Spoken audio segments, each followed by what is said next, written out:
Hey Saber fans, so on to reveal 3 for the day. I have an 89sabers Skinnyflex. This varies in some ways from the Anti-Flex, which I speak so highly about. Very few differences, but very notable. It's installed with Proffie 2.2, NeoPixel, 7/8 inch blade.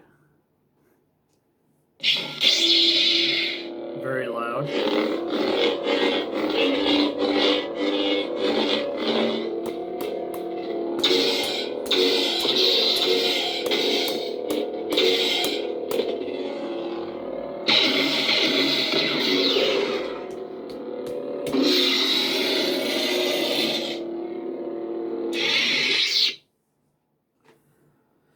So, auxiliary switch is on the clamp. Blue. Sky blue.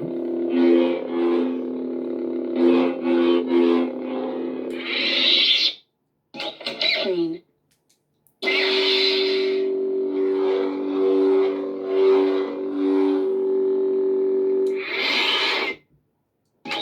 Red. Let's go and change that. That's definitely not red.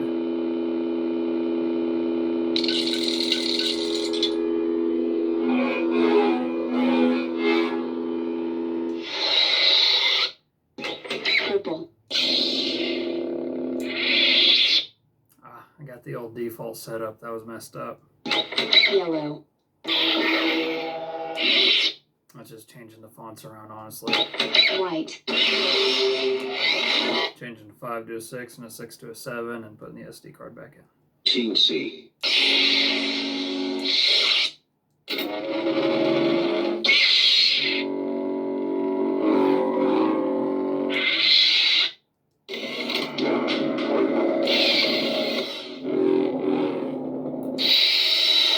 Smooth Jedi.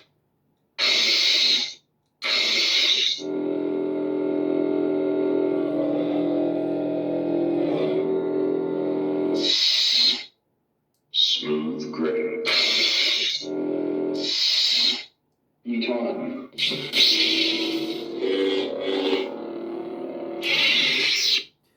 So, a little surprise for you on this blade. This was a KR Sabers new pixel blade. The ones that come in like 34.5 inch length. And it fit the 7/8 blade pretty well. There's still a little bit of wobbling in there, but not much. It's not as tight as usual, but that'll be fixed in the near future. Comparing it with my other 7/8 inch blade I have with the SK6812 LEDs in it, it's a little brighter. I'd say it's like anywhere from 15 to 25% brighter. It's not, actually I would say more like 10 to 15. It's not insanely brighter. It's good. But yeah, definitely just display only. Like there's no dueling with this at all. Maybe like light dueling, I wouldn't even say medium. But yeah, it's real nice. I like them. I'll of course be making a few to sell once the proper foam comes out. But yeah, use the same old connectors that we all know and love.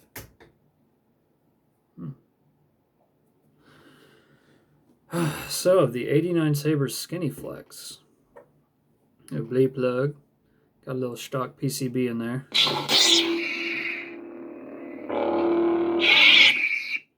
I used the Eco holder for it. See if we can even get a glimpse of that. Yeah. So that's essentially a LED lens and the holder in one. Shorten the blade plug to where it covers up the chrome. Or it covers up all the blackness of the blade holder, but still exposes the chrome. Metric Allen head. There's a lot of differences with this over the Anti-Flex. One of the first things I noticed, of course, is the set screw is not flush. This is the version 1, by the way. I know there was a version 2 released after this one that was supposedly more accurate and some quality of life improvements. I can go into that. One of the quality of life improvements is that behind this front eye, there is no way to remove it after it is in. So what they did was they drilled a hole through the blade holder. That way you could get in there with an Allen wrench and wedge it out. Guess what? I didn't have that with this. I got it secondhand. That was gut-wrenching and a total pain in the ass. Because, there's only so many ways you can deal with something like that. Because it was glued in place with hot glue. So pretty much what I had to do was try to get, God, I even hate saying it, get an X-Acto knife and wedge it down in there. And I, of course, used a bunch of isopropyl 90% alcohol mixed with nail polish remover. Got it around the edge to kind of loosen up the glue a little bit. Just kind of wedge it. And finally I could get it to turn just a little bit. Kept getting it to turn more and more. Eventually I made a little divot, popped it out. I needed a beer after that one, to say the least, because getting that proper paint on there, that nice paint, that's one of the biggest things that attracts people to this one, is the accurate paint job that they did.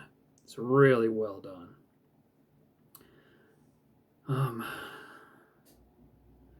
Of course, on the Skinnyflex, these are threaded in place, so you just unthread it, copper button comes out. Same for this one, which this is how this one is. Actually, I can show you.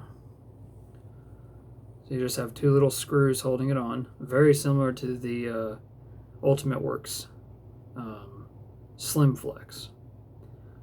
I felt like this plunger was a bit too off, as you have to keep this brass tactile fairly short for it to slide under this shroud. So I felt like this was a bit too long. Threw a little bit of 3M double-sided tape on it. Doesn't take as much depth to turn it on and off. Before it was going like all the way down to the bottom, but I did drill a hole straight through the blade holder. That way it can be removed now easily with an Allen wrench. Dig in there, push it out. I noticed the brass pins are still very good, just not quite as the same as the Skinnyflex though. The Skinnyflex are kind of like more of a cone shaped after you come off this top little divot here. Once you pass that little divot, they look similar in the two, but this is more straight down cylinder, whereas the Skinnyflex was a cone coming down. It's freaking awesome. I love this one too, don't get me wrong. Great hilt. Chrome plated brass on most of it. I know this clamp is not chrome or brass. I know this is not brass. But overall, it still has a really nice weight to it, just not as heavy as the Skinnyflex. Another thing that really sets this one apart is the fact that there's no visible screw for the bunny ears. It's got two screws on the inside that thread in. It's got a beautiful S-curve too, just like the Skinnyflex. I'm kind of a fanboy of the Skinnyflex, can you tell? One thing that I really like they did about this is the fact that this is a functional switch. Blue. And thankfully there are free STLs in the Skinnyflex group for a setup for this. And yeah, clamp card's nice and flush. Red. Great feedback. Fantastic feedback. The grips are rubber. That's another thing that sets it apart. They're hard plastic on the Skinnyflex. The rubber does feel good, I'm not gonna lie. I'm usually not a fan of rubber, but these feel really nice. Really well done. And pommel venting is really nice. I like it. And another big difference is where it unscrews at. The Skinnyflex unscrews here. This unscrews right there. And on the pommel. One thing to note, this pommel, you can actually see the threading point on it. The Skinnyflex, completely flush. Love it. So I used a Goth3 Designs Eco Fixed chassis, or fixed battery chassis,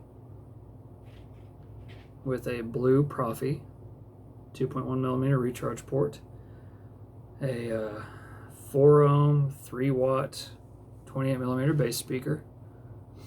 Can't remember if I got this from Smuggler's Outpost or not, but yeah. She loud. She real loud.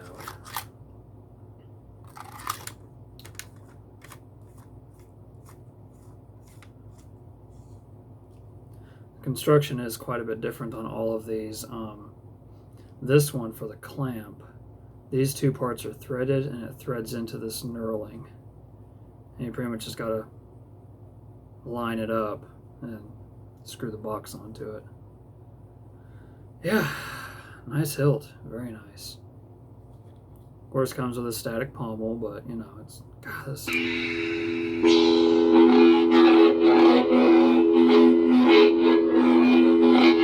Super loud, very loud, very nice.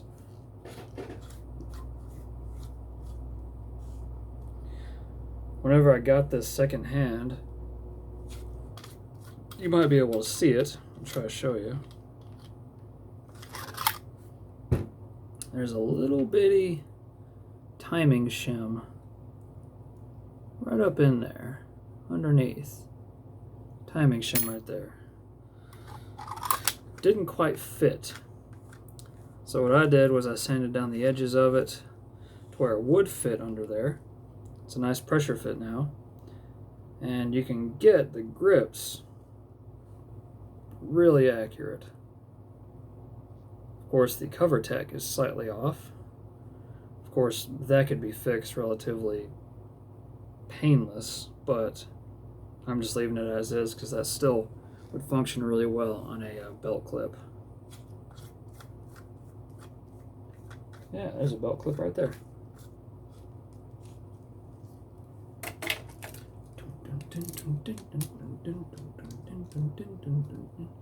Bit tight, actually. Yep.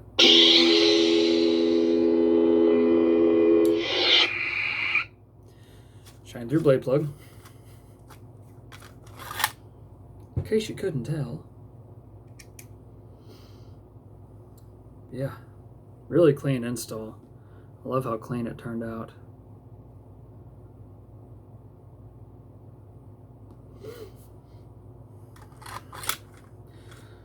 So that's honestly the only Aniflex Episode 3 Anakin. The only one I have not installed is an orbital machining one. Don't think I'll ever have one of those grace my table because those are very expensive and very rare.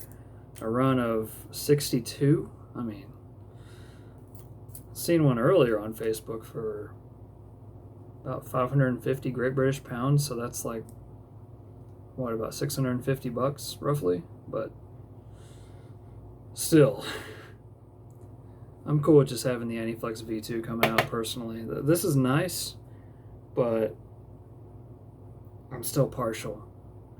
Can't help it. I love the weight of the Aniflex. It's so much more than this. This is a good medium.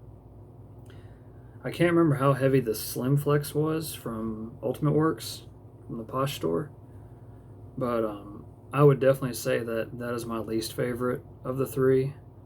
This being the second favorite, definitely. I'm not sure what improvements were made to the version 2 of this, but I'm sure they were good, and I'm hoping that at least this was flush with the emitter, because as it stands right now, it's not even countersunk.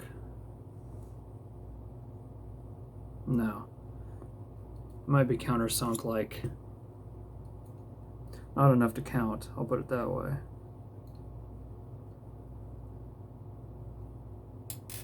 Yeah, it's barely even countersunk, like that's not going to cover it. Not for this big old head on this.